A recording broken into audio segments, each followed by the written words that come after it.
So if you are just tuning into this channel, you're just getting caught up on what Kristin Damrow Company is all about and what we are doing. We're a contemporary dance company based in San Francisco, and we just completed our home season for the year at Yerba Buena Center for the Arts. The piece and the show turned out amazingly. It was gorgeous. The dancers were so powerful. It brought me to tears on closing night. So all of that was amazing. It was a success from an artistic point of view. But for this, I don't want to focus on that. I don't want to talk about that part of it because I feel like there's a lot of things I learned along the way that hopefully someone stepping into a larger production like this at a regional performing venue can hopefully utilize some of this to learn from and move forward. Because when I walked into YBCA saying I wanted to have my show there, I felt like I didn't know anything. I didn't know what it was like about working with a union house, about all the fees I would encounter presenting at this venue. So this is hopefully a little learn from my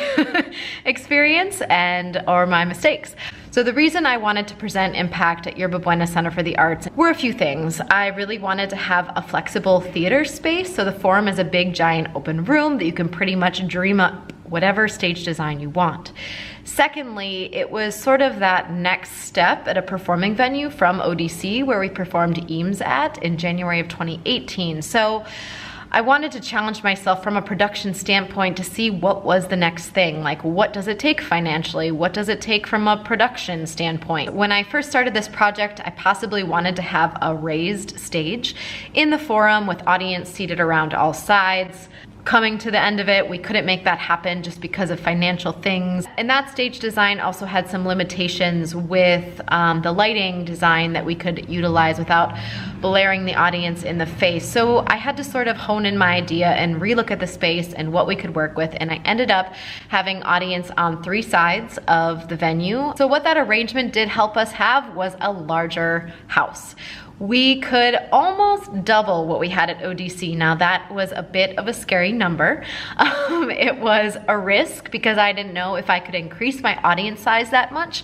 We did end up getting really close to sold out the first 2 nights, and we ended up selling out the last night, which was so amazing. Thank you, thank you, thank you to everyone who came out to see the show. So there was a risk on many levels. We were risking how we were gonna design the space. We were risking if we could get all those butts in the seats.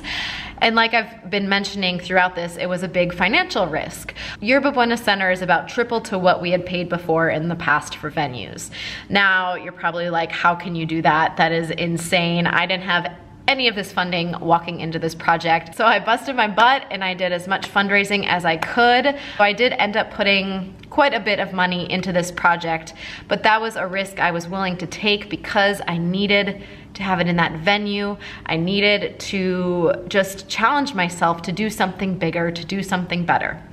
So financial risk is up to you if you really want to go for it and do it, if you feel like you have the things in order to help you with fundraising and different things like that. So that is a real thing you have to consider when you're looking at performing at these bigger venues, because do you want to come out even? Do you want to come out in the hole? What can you take on? So Yerba Buena Center works with a union house. So that means they have a crew of technicians and workers that come in from a union that gets hired by many theaters and venues around the city. Which is amazing about this is they walk in there, they do everything. They set up the seating, they hang the scenic pieces, they put tape on the Marley, they mop the floors. You can just stroll on out of there every night and not have to worry about anything. Now with that comes a nice cost. So one challenge that I was faced a lot with was during tech rehearsal. We could only fit in a certain amount of tech time before those workers went into overtime, which could end up charging me thousands more dollars. I had the ultimate pleasure of working with Alan Wilner, who did the lighting design, and he has designed lighting in the Forum many times. So having an experienced lighting designer that knows what they have to work with once they get in the space is so amazing. And someone that has experience working with Union House. Not that Alan knew every single person in the space, but he did know a few people and how they worked, and it just made everything go so much more smoothly. Something else I really didn't totally think of coming into Yerba Buena was all the little rules and regulations that they need to follow being a bigger performing arts venue. We had to make sure the seats were a certain distance away from the Marley, all exit signs had to be seen. So Sometimes there were moments of me artistically just needing to let go that there was gonna be a glowing exit sign on the wall that the audience was gonna see, just because this venue needs to follow certain egress rules and things like that. Also, every little thing you have to pay for. You have to pay for the box office setup. You have to pay for box office fees. You have to buy dinner for the crew on closing night if you want them to wheel down the scenic pieces in a reasonable amount of time. Realizing that you don't get to stay in the lobby past 9:30 because then you'd have to pay for security to stay longer. You know, it's just, a lot of these things seem like common sense, but so much of it is a learning curve. You know, from one venue to the next, they have different ideas, different rules, different ways they do things. So just to sort of shed some light on my experience, everyone will have a different experience, but I think there's something valuable in learning from what I did to hopefully maybe what you take on in the future, and just knowing that sometimes taking the risk is worth it.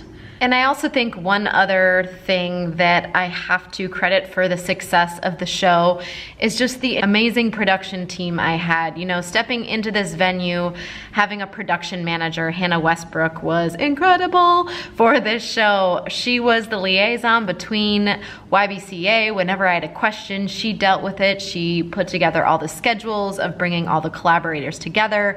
So having a production manager, number one, do it. Hannah then also was my stage manager. So she called all the cues for the show and helped keep the company organized during the whole production. Aaron Gold did the music composition. Alice Malia, who did the scenic design, was there during almost all of the tech hours, making sure those pieces were hung up and just in the right spot for the show.